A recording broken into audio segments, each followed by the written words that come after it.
السلام علیکم ورحمۃ اللہ وبرکاتہ۔ امید کرتا ہوں کہ آپ لوگ سب خیر و عافیت سے ہوں گے۔ آج میں بتانے آیا ہوں کہ حج کے اندر کیا کیا خرافاتیں ہوتی ہیں، اور یعنی کہ ایسی ایسی خرافات ہوتی ہیں کہ ہم سمجھتے ہیں کہ ہم بہت بڑے حاجی ہو گئے، لیکن اصل میں ہمارا حج قبول نہیں ہوتا۔ دعا کریں کہ اللہ رب العزت صحیح کہنے کی اور ہم تمام کو ان باتوں پر عمل کرنے کی توفیق عطا فرمائے۔ جو حضرات اس چینل پر سب سے پہلے آئے ہیں ان سے میری درخواست یہ ہے کہ وہ اس چینل کو ضرور سبسکرائب کرے تاکہ نئی آنے والی ویڈیو آپ کو سب سے پہلے ملتی رہیں۔ دیکھیے، جب کوئی انسان حج کرنے جائے، کیونکہ اللہ کے رسول صلی اللہ علیہ وسلم کی حدیث ہے انما الاعمال بالنیات، تمام اعمال کا دار و مدار نیت پر ہے۔ لیکن آج جیسا کہ سوشل میڈیا کا دور ہے، انٹرنیٹ کا دور ہے، پہلے ایک کہاوت چلا کرتی تھی کہ نیکی کر دریا پر ڈال، اور آج نیکی کر نیٹ پر ڈال، یہ کام ہو چلا ہے ہمارا۔ کیونکہ جب انسان حج کا ارادہ کرتا ہے اور اس بندے کی حج کا ٹکٹ آ جاتا ہے، منظوری آ جاتی ہے، تو سب سے پہلے وہ کیا کرتا ہے کہ اپنے کاغذات، اپنے پاسپورٹ اور اپنے ٹکٹ کا وہ فوٹو کھینچتا ہے۔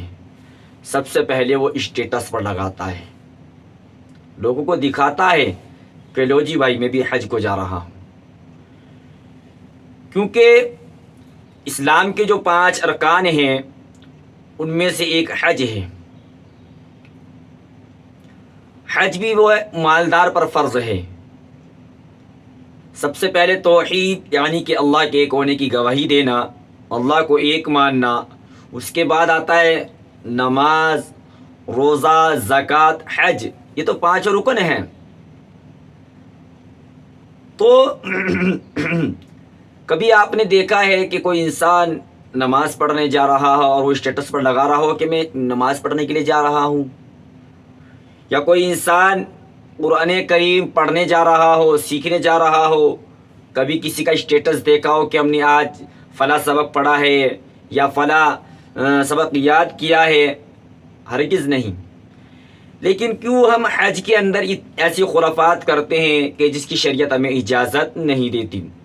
سب سے پہلے میں سمجھتا ہوں کہ یہ ایک طرح کا دکھلاوا ہے، اور دکھلاوا ایک شرک ہوتا ہے۔ تو ہمیں ان حرکتوں سے باز آنا ہے۔ سب سے پہلے خرافات ہم اپنے گھر کے اندر ہی کر دیتے ہیں، جو اپنا سارا کا سارا ثواب ضائع کر دیتے ہیں۔ تو ہمیں اپنے پاسپورٹ، اپنے منظوری کاغذات اور اپنے ٹکٹ کا فوٹو کھینچ کر ہرگز ہمیں اسٹیٹس پر نہیں لگانا ہے۔ اچھا، پھر دوسری خرافات ہم گھر کے اندر کیا کرتے ہیں کہ ابھی ہم حج کرنے گئے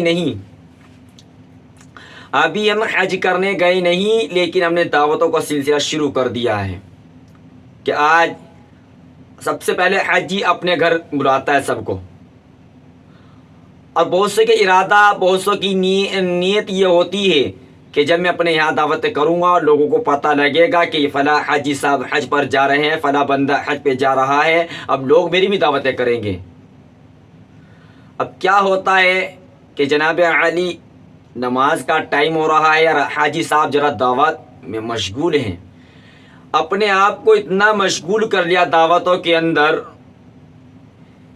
کہ انسانوں کو نماز کی پرواہ رہتی ہی نہیں کہ میں کس گھر جا رہا ہوں، اللہ نے مجھے بلایا ہے، میں اللہ کا گھر دیکھنے جا رہا ہوں، میں کہاں دعوتوں کے چکر میں پڑ گیا ہوں۔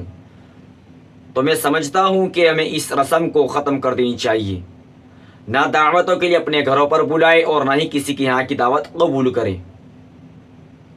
اچھا، جب کوئی انسان آپ کو دعوت کرنے کے لیے بلاتا ہے، پھر آپ پر اس کا ایک قرض ہو جاتا ہے۔ وہ قرض کیا ہوتا ہے کہ آپ کی دعوت کری اور آپ کو کہہ دے کہ ہمارے لیے وہاں سے ایک فلاں چیز لے کر آ جانا۔ اچھا جی، اور اگر نہیں لے کر آئے تو پھر برائیاں شروع۔ تو اس سے بہتر یہی ہے کہ ایسے کام نہ کرے کہ جس سے برائی آئے۔ آپ جو ہے یہ دعوتوں کا سلسلہ ختم کریں، اس کا کہیں ثبوت نہیں ملتا۔ تو اسی طریقے سے ہمیں یہ دعوتوں کا سلسلہ کو ختم کرنا ہے۔ نمبر 3 کہ جب حاجی جا رہے دو گھر سے اور ان کو ایئرپورٹ تک چھوڑنے جا رہی 3 بسیں، دو بسیں، کیا طریقہ ہے میرے بھائی؟ کبھی آپ نے یہ بھی کہا کہ آج میرا باپ، آج میری ماں نماز پڑھنے جا رہی ہے، میں بھی اس کے پیچھے نماز پڑھنے چلوں؟ کہ آج میرا بھائی نماز پڑھنے جا رہا ہے، میں بھی اس کے پیچھے نماز پڑھنے چلوں؟ آج میرے بھائی نے اتنا قرآن کریم کی تلاوت کی کہ میں بھی آج اتنی تلاوت کر لوں؟ کہ نہیں، یہ کیا سلسلہ شروع کر رکھا ہے کہ حج کو چھوڑنے کے لیے ایئرپورٹ پر 2-3 بسیں جا رہی ہیں؟ یہ طریقہ غلط ہے۔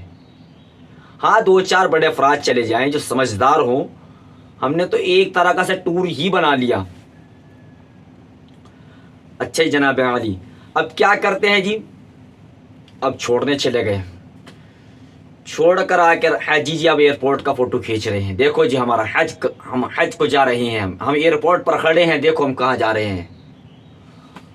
اور اس کے بعد